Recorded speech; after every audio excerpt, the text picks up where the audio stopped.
Hey folks, Vortex here and welcome to my review of the SoundPEATS Free2 Classic. And these do look very similar to the more expensive Mini Pros, but I'll talk about that later on. And yeah, as usual, full disclaimers, I'd like to thank SoundPEATS for sending these out to me, so thank you very much.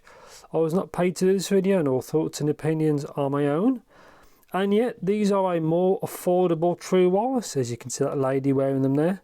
Again, they do look very similar to the more expensive Mini Pros. And I've actually been using these briefly before I stopped doing this now. And yeah, these are a more affordably priced true wireless earphones. And yeah, let's just get into it. So this is it, Free2 Classic. Again, looks exactly the same as the Mini Pro. We'll talk about that later on. Just website information are there. Again, that's what they look like. So 5.1, they do AAC and SBC. I've actually been using these with AAC.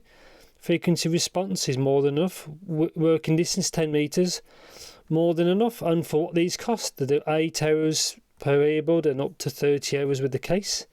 And obviously there's the battery capacity themselves. So let's have a look. So they come in this kind of box. I'll show that in a bit. So kind of rugged plastic finish, type C there, and there's the brand. Very straightforward.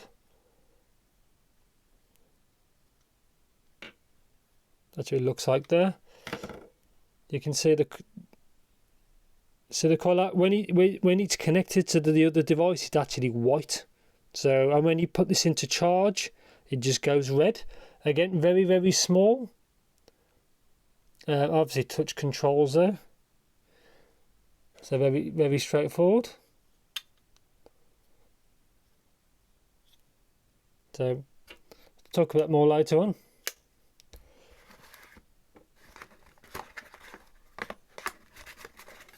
User guide, I'll go over that in the next section. Very, if you know true wireless, these are very kind of simple devices to use. That's it. So tips there. So it should be 6, 2 on there. There's 4 in there. So it'll be small, medium, and large. And a charge cable. But then again, most people have Type C kind of phones these days, so you could always use that cable. But that's the one that comes with it, if you need to use it. That's it. So in the next clip, I'll quickly run over the guide because it shows you all the button commands. Yes, in the next clip. So user guide, it's in I think 6 languages. So I'll just show you in English. So to pair, it does it automatically. So open the case, take them out, and it would get automatically. So you don't have to trigger a pairing event. You can see, and that's it. Super straightforward.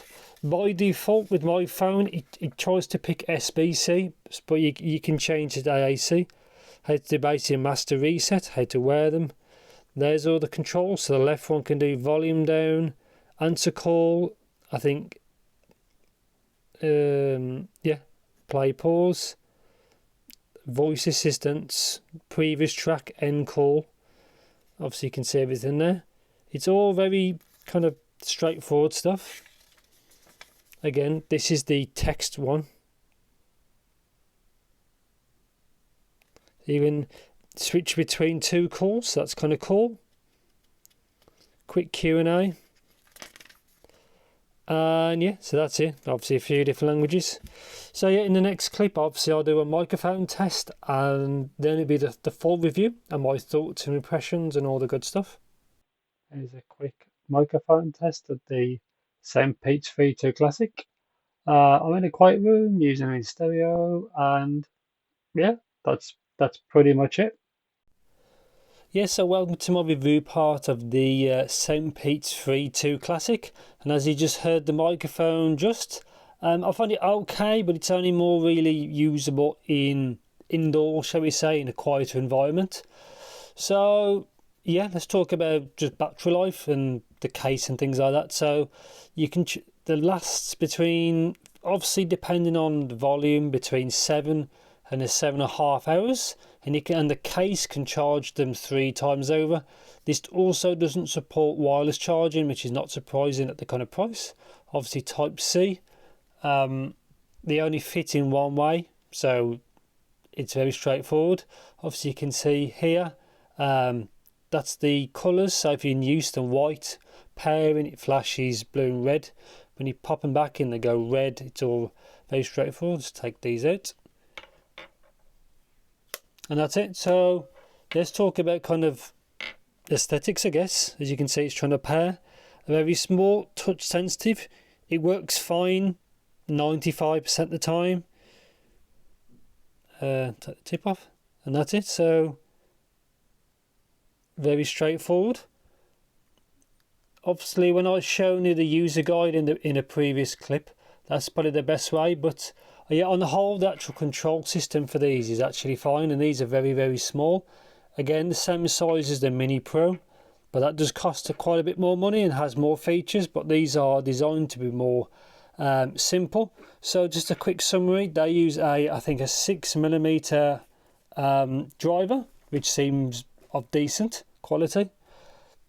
I say touch sensitive. They use SBC, AAC. They use Bluetooth 5.1, which is on any kind of common phone, shall we say.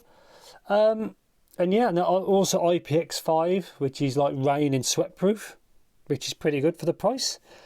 So yeah, let's talk about kind of connectivity. So the connection I found was very, very, very good with my phone. It never dropped once. I haven't tried these for gaming, and they also don't have any like low latency kind of mode or anything like that. But for me, using with my phone to watch just like YouTube clips and stuff like that, the sync was perfect, so I was more than happy with that. For gaming, I have no idea. I did not test this for gaming. I don't do any mobile gaming. That's not my kind of thing really. But yeah, for my use case, which is just casual usage of watching videos, it works kind of perfectly fine really. I didn't have really didn't even have any issues. So let's talk about let's just get straight into sound really. So I'm going to overlay the graph now.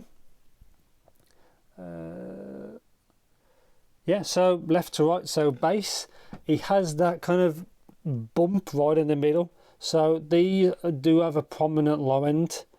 Obviously it depends on your library. So the sub bass does roll off, and it also has that kind of dip at the top of the bass section, shall we say. It's kind of odd, but if you didn't ever seen a graph of these, it does have a bassier kind of sound. Really comes across, but I think it's okay.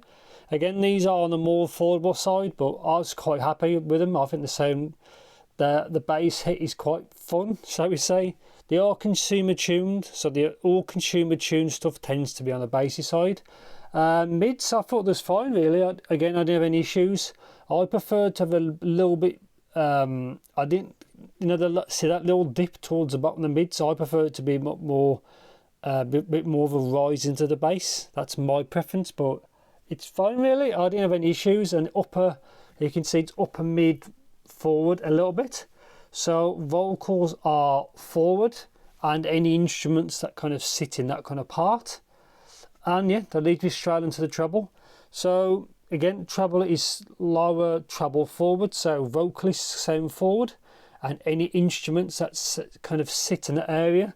But then after that, as you can see, it dips off. Things are less prominent. So the Mini Pros I also have, they are brighter sounding than these.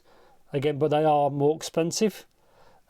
These are a kind of quite a safe tuning, apart from that kind of 2.5-ish rise. It's a gradual rise instead of a big point, which is better in my opinion. And obviously the 8K peak is obviously only from the for measuring it.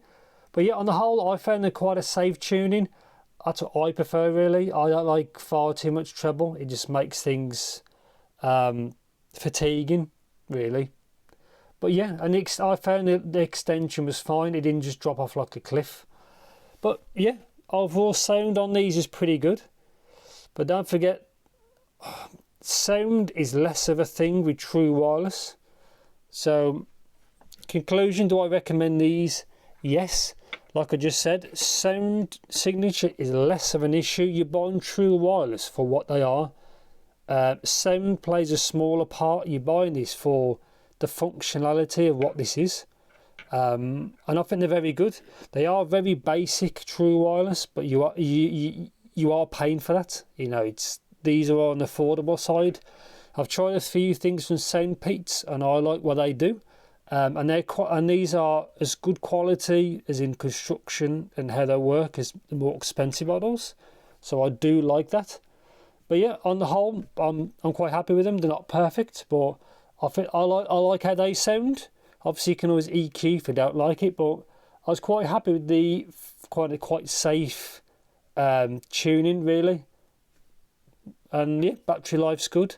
I'm happy with the sound. Build quality is good. The connection's good. I'm not sure what to say, really. I think on the whole they do what they're supposed to do. I was quite happy with them. So yeah, I don't like how that's always like lit up. If you like when you're in use, I'll prefer those to go off, like the kind of light. But it's not. It's on all the time when it's actually used. And also there is an app for these. I did not try it because you actually have to log in, and I don't really like that, so I skipped the app, fortunately. And yeah, that's pretty much it. And I do also have the Air V3s to review, but that's a future video. So yeah, if you think I've missed anything in particular, just let me know in the comments as usual. And yeah, I'll see you in the next video. Take care.